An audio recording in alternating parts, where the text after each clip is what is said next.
Hello, my name is Nick Cordes, and I am here on behalf of the Alpha Omega Council, a charitable philanthropic organization based in Boston with members from throughout New England. I will introduce a wonderful speaker in a moment, but first I'd like to provide some background. The Alpha Omega Council has been collaborating with a group of wonderful teachers, from middle and high school to university professors, to help us all understand the importance of ancient Greek history, and especially of a critical event in history, the Battle of Marathon. This battle took place over 2,500 years ago, on a plain along the sea 26 miles north of Athens, Greece, between the enormous invading Persian army and a small group of Greek Athenian citizens who had each armed themselves and went out 26 miles from their city to meet the Persian invaders as they landed ashore. This battle has been described as an event that changed the world. The Athenians defeated the Persians at Marathon and were able to preserve their civilization and its revolutionary political system, known as democracy. Many of us know the legend of Phidippides' 26-mile run from Marathon back to Athens to announce this victory. But what we really need to remember is the 26 miles run by those same Athenian citizen soldiers from Marathon back to Athens. They needed to run back to Athens immediately because right after the Persians lost this battle at Marathon, the Persians had run back to their boats to try to sail and attack Athens by sea while all the Athenians were still out at Marathon. When the Persian boats got to Athens, they were shocked to see those same Athenian citizen soldiers again, who had just run the 26 miles home, positioned right in front of their city again, ready to fight again. The Persians gave up and went home. Now to modern history. At the first modern Olympic Games in Greece in 1896, the organizers created a 26-mile race from Marathon, Greece to the newly built Olympic Stadium in Athens. This new race would follow the route of the ancient Athenians. This to remember the Battle of Marathon. The Boston Athletic Association attended those first modern Olympics and determined to hold its own marathon race the next year. So in 1897, the first Boston Marathon was held. In recognition of the Athenians' fight for freedom, the Boston Athletic Association decided to hold this event each year on Patriots' Day. Patriots' Day is the day we celebrate the courage of our own American citizen soldiers, the Minutemen, who stood up to an enormous military power to win our American liberty in 1776. Today, we have the great pleasure of hearing Professor Jay Sammons from Boston University. Professor Sammons is an ancient historian who studies and teaches about the relationship between ancient and modern government. He is especially interested in Athenian democracy and how the Athenians created this new form of government and how they governed themselves under it. Why and how did those ancient Athenian citizens muster the courage to stand up to the largest army in the world at Marathon? And how did they win?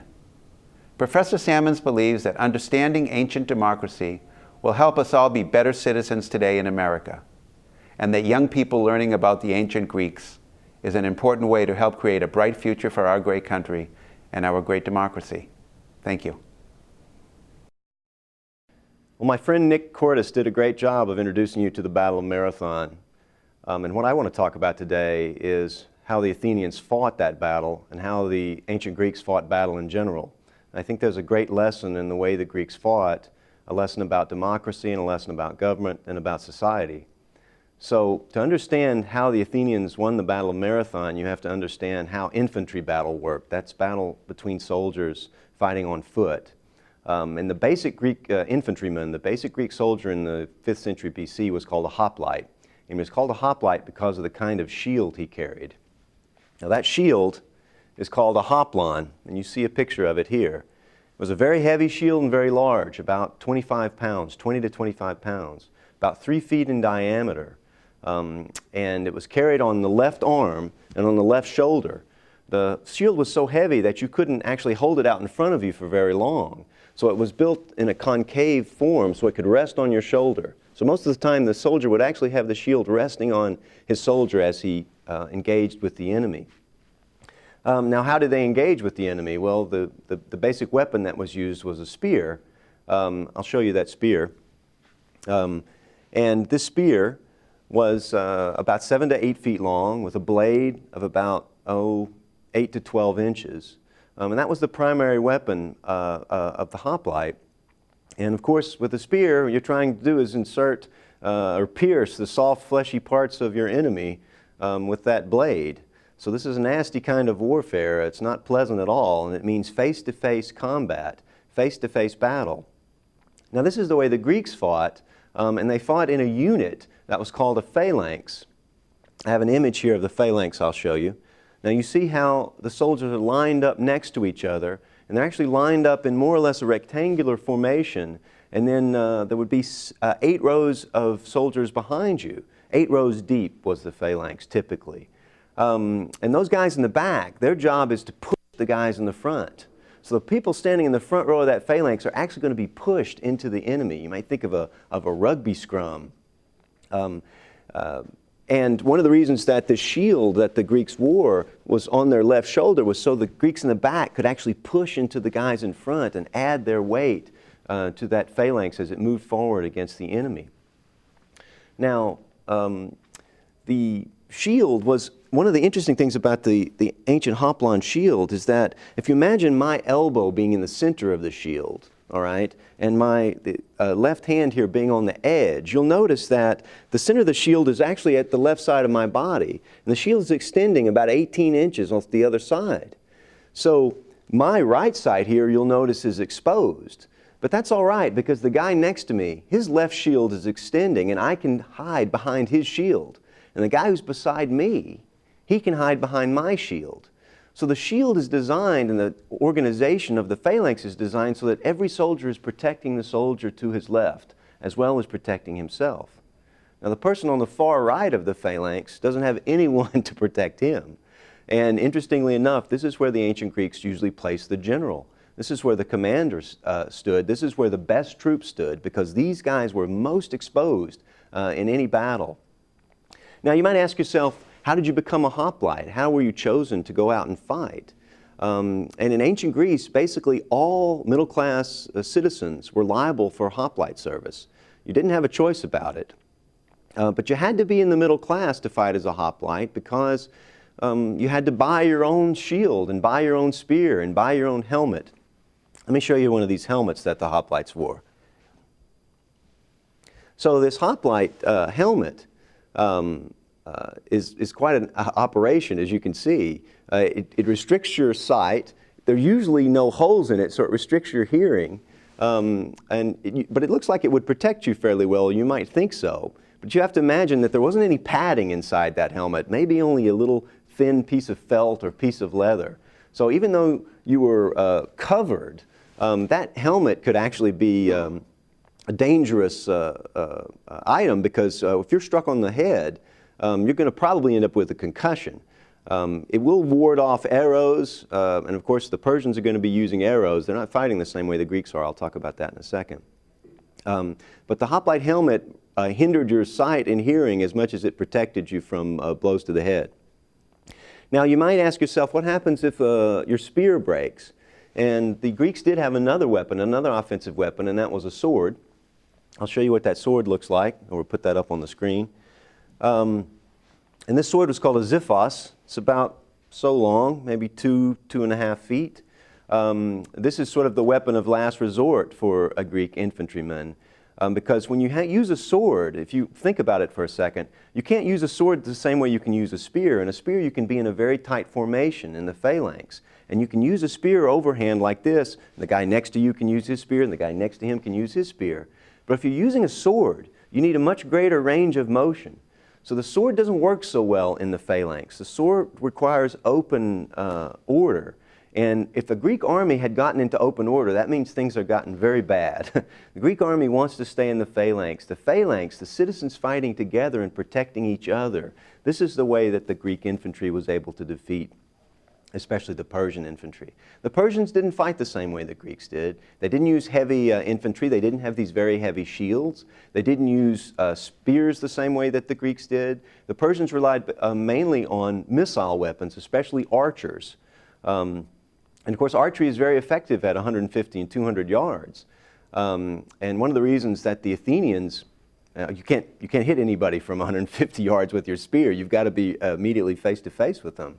And in our accounts of the Battle of Marathon, one of the things we're told is that the Athenians ran the last, well, Herodotus, the historian, says they ran a mile, but they probably didn't run that far. But they probably ran several hundred yards when they attacked the Persians. And the reason they ran was they wanted to limit the amount of time that they were exposed to those arrows. The Persians are going to be shooting arrows as they're walking towards them, so why walk? Run and cut down the amount of time we can be attacked through these arrows. So the Athenians ran into combat with the Persians, engaged them in hand-to-hand combat, and once they came into hand-to-hand combat, the Greeks had a major advantage because they were armed so heavily, and they were used to fighting in this kind of close order of the phalanx. And this is one of the advantages that the Greeks had in most of their battles with the Persians. Now, I've told you that hoplites served as, that middle class served as hoplites. You may ask yourself, what about the other Athenians? Who else, rich Athenians, were they serving in the hoplite phalanx? Yes, wealthy Athenians served in the hoplite phalanx. Everyone was liable for military service, but what about the poor? And poorer Athenians did serve in the military, but they served in a different kind of outfit, and I'm going to describe that for you now, but I want you to see what the Athenian warships look like. Now this is an Athenian warship called a trireme, and it's named for 3 banks of oars, the 3 banks of oars that propel it. It has 170 men rowing that ship. You'll notice on the front of the ship there's a bronze ram, and that bronze ram is designed to ram into other warships. So this ship would crash into other ships, the ram would puncture the side of the other vessel, and then it would back up, the ocean would rush into that other vessel, and it would sink. That's really all triremes do, is smash other triremes. But this was the ship of the line in the 5th century BC. All the navies in the Eastern Mediterranean used these ships. The Persians used them, the Greeks used them, everybody in the Eastern Mediterranean used them. We don't know actually who originally designed them, but they were in common use in the Greek world. Now, so the trireme is an instrument for attacking other warships, and it was poorer Athenians who served on these triremes. They were paid for their service. Hoplites weren't paid, but the rowers of the triremes were. And if you imagine an Athenian fleet of 200 ships, sometimes 300 ships, 200 at the time of the Persian Wars, with about 200 men on each trireme, 170 rowers and 30 others. You can see how large, how many people you needed, what a great navy you needed for the Athenians to protect themselves. And of course, in the Battle of Marathon was just an infantry battle, but 10 years later after the Battle of Marathon, the Persians came back, and they came back with a very large fleet. And when the Persians came back in 480, the Athenians had to use not only their infantry, but also their navy. And their navy was really the force that allowed the Greeks to defeat the Persians again in 480 BC. So the point that I want to make about service in the Greek army is that everybody was serving. The poor were serving, the middle class, the wealthier Athenians. And that the Athenians had a great advantage over the Persians, not just in terms of their excellence at hoplite battle, at infantry battle, but because the Athenians had chosen to fight. All Greek city-states, for the most part, including Athens and others, were governed by citizen assemblies, by people that actually held up their hand and voted, should we go to war? You know, the Athenians were asked the question, should we go to war against the Persians? And those Athenians voted, yes, we should. They held up their hand and decided that they would fight the Persians. And the people who held up their hands were the same people that actually went out and fought. The people that held up their hands were the same people that risked their lives. Now, this is a fundamental aspect of Greek government and democratic government, that the people who govern are the people who risk something. And this is something that the Athenians believed very strongly in, and so did other Greeks. But the Athenians were the first Greeks to actually bring in those people without property into the democratic assembly. So even poorer Athenians could vote. But those poor Athenians who voted were also Athenians who were going to serve in the military, serve in triremes, and risk their lives. Now, one other aspect of fighting in a Greek battle that I'd like to mention to you is the people you were fighting with. When someone goes to the military today, they go off, they don't know who they're going to be with, what unit they're going to be in, where they're going to go. But Athenians in the Hoplite phalanx were fighting with their relatives, with their brothers, their fathers, maybe even grandfathers. Athenians could serve in the military into their 50s, into their late 50s. So when you went off to fight in a battle, you weren't just fighting with the guys from your neighborhood with you. You were fighting with your own father, brother, uncles. And so if you want to know how a phalanx collapsed, how a Greek infantry battle was lost, just imagine the effect of seeing your father or your uncle or your brother turn around and run away. The great thing that Greeks were afraid of in an infantry battle was someone running away, the line being broken and someone leaving the battlefield, because there was a tremendous psychological impact of that. Imagine being in a line and seeing your brother, your older brother, run away, or seeing your father run away. Are you going to keep fighting when your father has decided to run? Probably not. So one person deciding this battle is lost and taking off, one person led to a quick psychological collapse of the phalanx. And so these hoplite battles, as deadly as they were, tended to be relatively short. And when the battle was over, the victorious Greeks would set up a trophy. Let me show you a trophy here. So a trophy is just, it could be a stump or a piece of wood or anything that you could put the armor of one of the enemy soldiers on. The Greek word is tropion, and it's the very word that gives us our word trophy. But the reason they called this the tropion is because it was placed where the turning of the enemy occurred. The trophy is the turning. So it marks the spot where the enemy decided they were going to run away. It marks the spot where the first enemies began to run and where the Greeks could claim, this is where we actually won the battle. We'll set up the trophy here and mark it with the arms that we've captured from the enemy. So our definition of a trophy, our idea of a trophy, comes from this moment of turning, when one side has decided we're out of this battle, we've lost it, and the other side marks the spot where that turning occurred, where the victory occurred in this battle. Now, I just want to finish today by saying something about citizenship. Service in the military was expected in Athens. Any Athenian who was going to serve in government was asked certain questions, and he had to be able to answer those questions in front of his fellow Athenians. And the questions were, do you pay your taxes? Do you serve in the military? Do you take care of your parents? Do you worship the gods? And where are the altars that you use to worship the gods? So basically, Athenians were asked, do you fulfill your duty to the gods? Do you fulfill your duties to your family? And do you fulfill your duties to your fellow citizens? And every Athenian had to be able to answer those questions in front of other Athenians. Citizenship for ancient Greeks was a set of duties, things you had to perform to earn privileges. The privileges were things like voting. Privileges were things like serving in office. But you had to perform these duties to earn these privileges. So the cost of citizenship was extremely high for ancient Greeks, and they valued citizenship greatly. They valued it greatly because they paid so much for it. And you know, I worry sometimes that citizenship is something we pay so little for that we don't value it as much as the ancient Greeks did.